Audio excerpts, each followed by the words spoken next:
country. Mr. Speaker, I am the MP Mavoko, and I want to tell this House I have institutional memory of that constituency, and not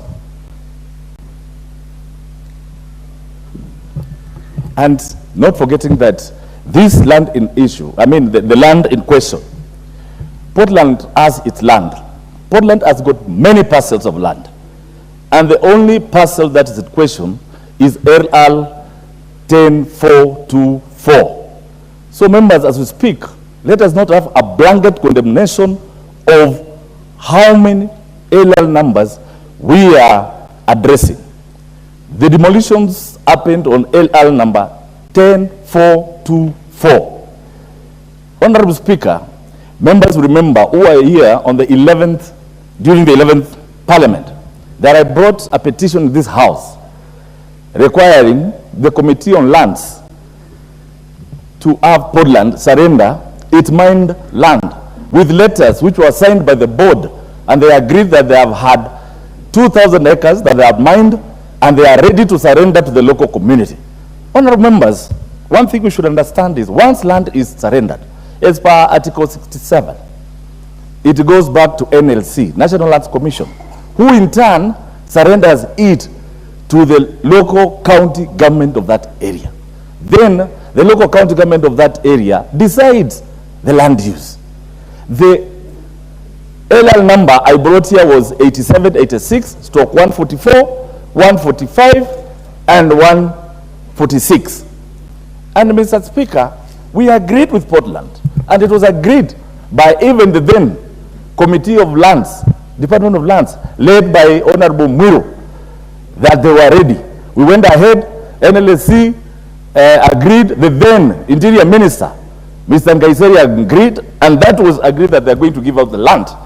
Mr. Speaker, however, during that time, the LL 10464 was in existence. However, and I want members to note, this land in question was owned or was claimed by Portland and Aimima Lukenya. Aimima Lukenya had a title for that parcel of land summing to 4,298 acres. Mr. Speaker, we must ask ourselves, where did Portland get this land? I agree with speakers that this land belonged to the people of Machakos County before it was allocated to Portland. Now, there must have been people who are living there. These Aimima Lukenya claim that their grandparents were buried there and the ones who had that land. Mr. Speaker, what we should be asking ourselves is, since 2013, when the new government of Machakos came in place, they are the ones who started approving buildings. They were collecting rates from the same parcel of land. Mr. Speaker, today you know you cannot open a file in any county government without ownership documents. Mr. Speaker, and that's why I'm saying there is no way you can build in any municipal or city in this town without approvals from the county. Now, if since 2013 to 2023, the county government of Machakos has been approving these houses, at what point did Portland know that it was not their land? Number two, these were two entities competing for one land, Aimima Lukenya and Portland.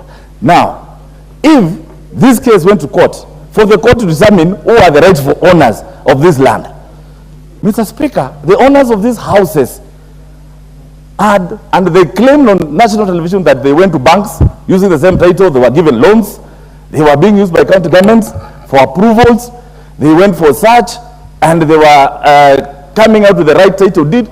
Mr. Chairman, I condemn with the strongest terms possible the demolition. Honorable Mavoko, because you are keeping to facts, not inflammatory statements, I'll give you 2 minutes. But wind up, because the Thank you, Mr. Speaker. So the big question is, Mr. Speaker, even as we speak here, the Minister of Lands must be held culpable. Why did they issue 2 titles on one parcel of land? Why were the county governments approving these houses on the same title deed? Mr. Speaker, we know the government is the issuer of title deeds. They are the ones who verify. They're the ones who nullify.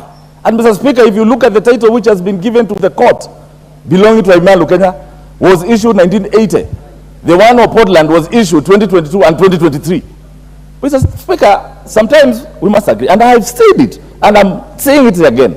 Had we had a dialogue with the various interested parties, Mr. Speaker, Mr. Chairman, Mr. Speaker, this could not have happened. At least we should have saved those houses.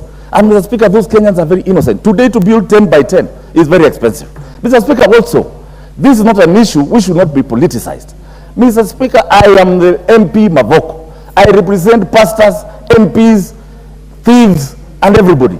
So for me to go and answer for a call of crime, Mr. Speaker, you should not associate me with that. Mr. Speaker, there are processes of buying land.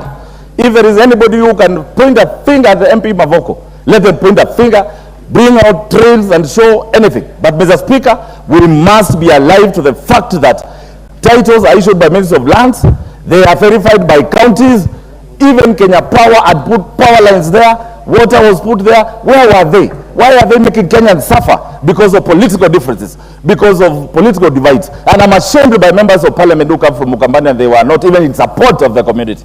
Mr. Speaker, at one point, and I love Kenyans who go back sometimes. If it was Ishungwa, and I respect it.